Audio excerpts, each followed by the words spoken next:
ஜெய் ஸ்ரீராம். அடியேன் ஜிஎம் சுவாமிஜி. இன்றைய பக்தி தலைப்பிலே அட்சய திருதியை பற்றிய சிறிய விளக்கங்கள். அட்சய திருதி கதைகள்லாம் நிறையா இருக்குது, நிறையா கேள்விப்பட்டிருப்பீங்க, நிறைய கதைகள் இருக்குது.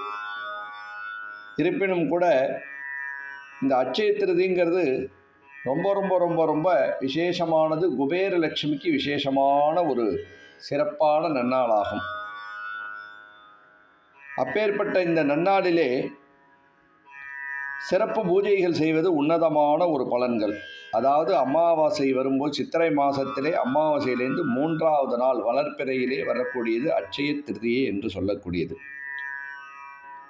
அப்பேற்பட்ட அந்த தினத்திலே காலம்பரை ஏந்திருந்து மகாலட்சுமி வரும்போது வழிபாடு செய்வதும் மகாலட்சுமி பூஜைகள் பண்ணுவதும் விசேஷம். நீர்மோர் பானகம் வச்சு மகாலட்சுமி போட்டாவுக்கு சந்தன குங்குமம்லாம் வச்சு வாசனை புஷ்பங்கள் சாத்தி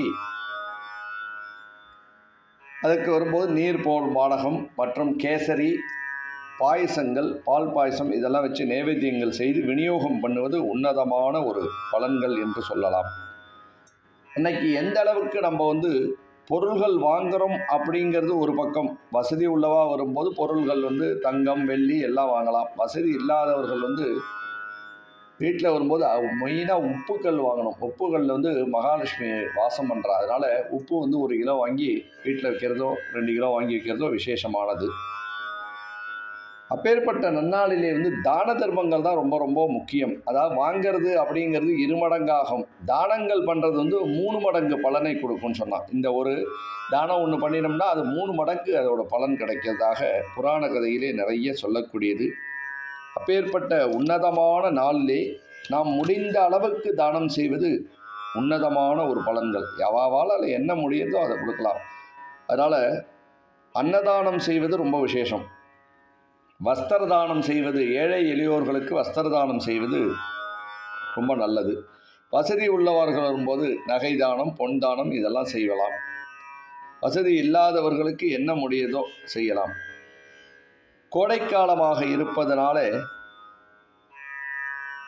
தண்ணீர் வரும்போது கொடுப்பதும், நீர்மோர் கொடுப்பதும், இளநீர் வாங்கி கொடுப்பதும், தர்பூசணி வாங்கி கொடுப்பதும் இதெல்லாம் குளிமையான பொருள்கள் என்பது ஏழை மக்களுக்கு கொடுப்பது ரொம்ப ரொம்ப ரொம்ப ரொம்ப ரொம்ப விசேஷமான ஒரு பலனை கொடுக்க வாய்ப்புகள் உண்டு. அன்னதானத்திலே ரொம்ப சிறப்பாக பண்ணக்கூடியது ஆலயத்துக்கு சென்று அன்னைக்கு நம்மளால் முடிஞ்சது தயிர் சாதங்கள் விநியோகம் பண்ணுவது ரொம்ப விசேஷமானது. 10 பேருக்கு கொடுக்கறதும் ரொம்ப ரொம்ப விசேஷமானது. பெருமாள் ஆலயங்கள் சென்று துளசி மாலை சாற்றி இறைவனை வழிபடுவதும், பிரதட்சணம் இறைவனை வழிபடுவது உன்னதமான நலன்கள். வாங்குவது என்பது ஒரு பக்கம் இருந்தாலும் கொடுப்பது என்பது ரொம்ப உன்னதமான நாள். அதனால் யதா சௌகரியம். வாங்கக்கூடியவாளெல்லாம் பொன் பொருள் எல்லாம் வாங்கலாம், 2 மடங்கு ஆகும். ஆனால் தானங்கள் கொடுத்தால் 3 மடங்கு பலனை கொடுக்கக்கூடிய வாய்ப்புகள் உண்டு. அதனால் அவாவால் என்ன முடியறதோ அது செய்கிறது உன்னதமான ஒரு பலனை கொடுக்க வாய்ப்புகள் உண்டு. இதை செய்தமானால் குபேரலட்சுமியின் பரிபூரண பலாபலன்கள் கிடைக்க வாய்ப்புகள் உண்டு. அவளருள் பெறுக. ஜெய் ஸ்ரீராம். அடுத்த நிகழ்ச்சியிலே சந்திப்போம். ராம் ராம்.